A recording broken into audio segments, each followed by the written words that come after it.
Praise the Lord.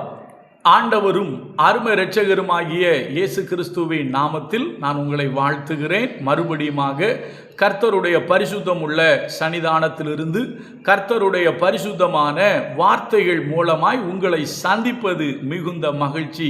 ஆண்டவருடைய பெரிதான கிருபையினால நாம் தொடர்ந்து சத்திய வசனங்களை ஆராய்ந்து அறிந்து கொள்ளும்படி நம்முடைய ஆண்டவர் நமக்கு கிருபை பாராட்டி வருகிறார். ஆண்டவருடைய கிருபையினால இந்த வாரம் முழுவதுமாக வேதத்தை கை கொள்ளுகிறவர்களுக்கு வருகிற பலன்களை நாம் தொடர்ச்சியாக பார்த்து கொண்டு வருகிறோம்.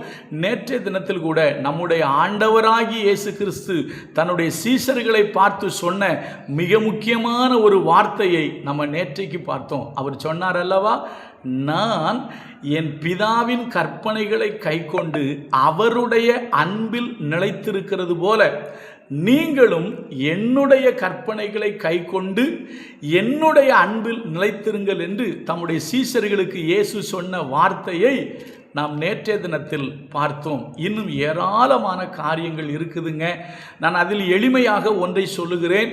அருமையான கர்த்தருடைய பிள்ளைகளே, நீங்கள் நித்திய ஜீவனை சுதந்தரித்து கொள்ள வேண்டும் என்று சொன்னால் பரிசுத்த வேதாகமத்தை கைக்கொள்ளுகிறவர்கள் தான் பரலோக ராஜ்யத்தில் பிரவேசிக்க முடியும்.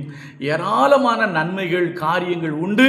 நீங்கள் தொடர்ந்து வேதத்தை வாசியுங்கள், கர்த்தர் உங்களுக்கு கற்றுத் தருவார். இன்றைக்கு அப்போஸ்தலனாகிய யோவான் தன்னுடைய நிருபத்தில் எழுதின ஒரு வார்த்தையை வாசிக்கிறேன். இது மிகவும் முக்கியமான எச்சரிப்பான ஒரு காரியம். நான் வாசிக்கிறேன் பாருங்க.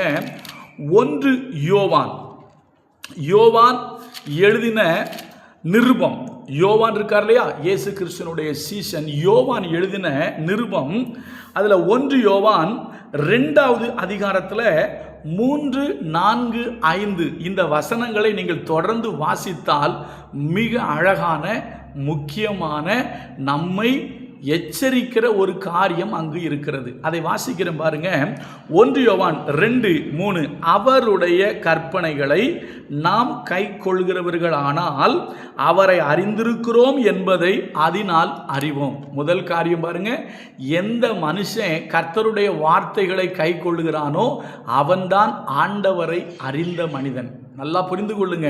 நீங்கள் ஆண்டவரை அறிந்திருக்கிறேன்னு சொல்லிட்டு அவருடைய கற்பனைகளை நீங்கள் கை கொள்ளலைன்னா நீங்களும் நானும் ஆண்டவரை அறியவே இல்லை. 2வது சொல்றாரு, அவரை அறிந்திருக்கிறேன் என்று சொல்லியும் அவருடைய கற்பனைகளை கை கொள்ளாதவன் பொய்யனா இருக்கிறான், அவனுக்குள் சத்தியம் இல்லை. என்ன ஒரு வார்த்தை பாருங்க ஐயா. ஊழியக்காரங்களா நீங்கள் இருக்கலாம், தயவு செய்து நான் சொல்வதை நன்றாக கவனியுங்கள். நீங்கள் பல வருஷங்களாக கர்த்தருக்கு ஊழியம் செய்யலாம். நீங்கள் பல ஆண்டுகளாக நீங்கள் விசுவாசிகளாக ஒரு திருச்சபையில் நாட்டப்பட்டிருக்கலாம், இல்லை நீங்கள் மூப்பராக இருக்கலாம், நீங்கள் பெரிய பொறுப்பில் இருக்கலாம், நீங்கள் யாராக வேணாலும் இருக்கலாம். ஆனால் கர்த்தருடைய வசனத்தை நீங்கள் கை கொள்ளலைன்னா பைபிள் சொல்லுது நீங்கள் பொய்யர் என்று வேதம் சொல்லுது.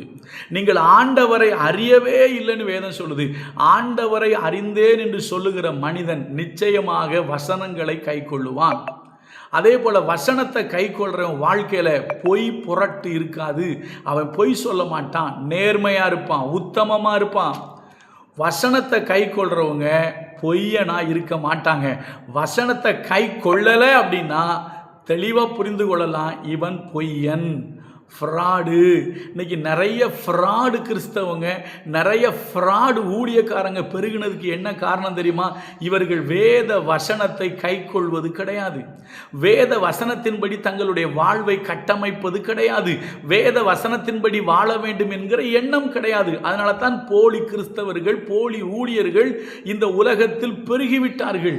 அருமையான கர்த்தருடைய பிள்ளைகளே, உங்களையும் என்னையும் ஆண்டவர் எச்சரிக்கிறார். என்னுடைய வேத வசனங்களை கற்பனைகளை கை கொள்ளுகிறவன் உண்மையாயிருப்பான், கற்பனைகளை கை கொள்ளாதவன் பொய்யன். யாரு பொய்யன்? அவனுக்குள்ள என்ன இருக்காதான்? அவனுக்குள் சத்தியம் இல்லை, அவன்கிட்ட உண்மையே இல்லை. அடுத்த வார்த்தையை பாருங்க, அவருடைய வசனத்தை கை கொள்ளுகிறவரிடத்திலே தேவ அன்பு மெய்யாக பூரணப்பட்டிருக்கும். அவன்கிட்ட என்ன இருக்குன்னா தேவ அன்பு இருக்குமா, மெய்யாக பூர்ணப்பட்டிருக்கோம். நாம் அவருக்குள் இருக்கிறோம் என்பதை அதனாலே அறிந்திருக்கிறோம். ஏங்க, இவங்க தாங்க கர்த்தருக்குள்ள இருக்கிறாங்க. இப்போ சில பேர்லாம் சொல்கிறாங்களா, நாங்கள் ஆவிக்குரியவர்களாக இருக்கிறோம், நாங்கள் கர்த்தருக்குள் இருக்கிறோம். உண்மைதாங்க, எல்லாருமே கர்த்தருக்குள் தாங்க இருக்கணும். நீங்கள் கர்த்தருக்குள்ளே இருந்தீங்கன்னா கண்டிப்பாக கர்த்தருடைய வசனத்தை நீங்கள் கை கொள்ளுவீங்க. நீங்கள் ஆண்டவரை அறிஞ்சிருக்கிறேன்னு சொல்கிறீங்களா, நீங்கள் ஆண்டவரை அறிஞ்சிருந்தீங்கன்னா கண்டிப்பாக கர்த்தருடைய வசனத்தை கை கொள்ளுவீங்க. நீங்கள் கர்த்தருடைய வசனத்தை கை கொள்ளலை அப்படின்னா, அதாவது எனக்கு ஆண்டவர் தெரியும், எனக்கு வசனம் தெரியும், அந்த பாஸ்டர் தெரியும், இந்த பாஸ்டர் தெரியும், நான் சர்ச்சுக்கு வாரம் போயிட்டுருக்கேன், நான் ஊழியம் செய்கிறேன் அப்படின்னு நீங்கள் சொன்னீங்க அப்படின்னா நீங்கள் கண்டிப்பாக வசனத்தை கை கொள்ளணும். அப்படி நீங்கள் வசனத்தை கை கொள்ளலைன்னா வேதத்தின்படி நீங்கள் பொய்யர், உங்களுக்குள்ள சத்தியம் இல்லை, உண்மை இல்லை, நீங்கள் ஃப்ராடு அப்படின்னு தைரியமாக சொல்லலாம். நீங்கள் ஃப்ராடு கிறிஸ்டியன் அப்படின்னு சொல்லலாம். நீங்கள் உண்மையான கிறிஸ்தவங்களாக இருந்தீங்கன்னா கண்டிப்பாக கர்த்தருடைய வார்த்தைகளை நீங்கள் கை கொள்ளுவீங்க. நான் இன்னொரு வசனத்தை சொல்லி நிறைவு செய்கிறேன். பவுல் தன்னுடைய உடன் ஊழியனாகிய தீமோத்தேயுவுக்கு ஒரு கட்டளையே போடுறார். அந்த கட்டளையை வாசிக்கட்டுமா? 1 தீமோத்தேயு 6வது அதிகாரம், ஊழியக்காரங்களே கவனிங்க. 1 தீமோத்தேயு 6வது அதிகாரம் 13ஆம் வசனம். நம்முடைய கர்த்தராகிய இயேசு கிறிஸ்து பிரசன்னமாகும் வரைக்கும் நீ இந்த கற்பனையை மாசில்லாமலும் குற்றமில்லாமலும் கை கொள்ளும்படிக்கு.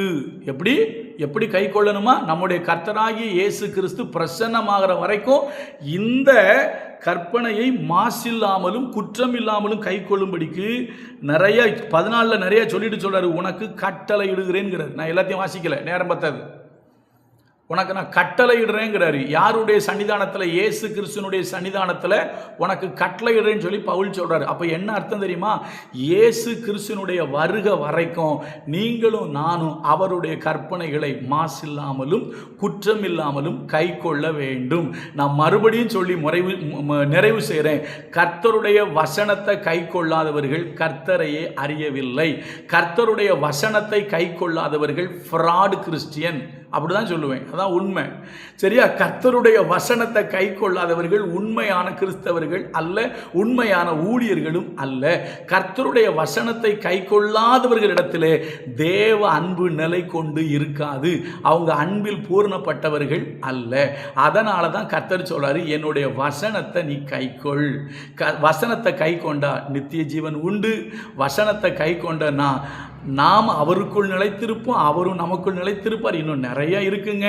நேரந்தாங்க இல்லை, நேரமும் இல்லை, நாளும் இல்லைங்க. கர்த்தர் நல்லவர், அவர் கிருபை நம்மேல் என்றும் உள்ளது. God bless you.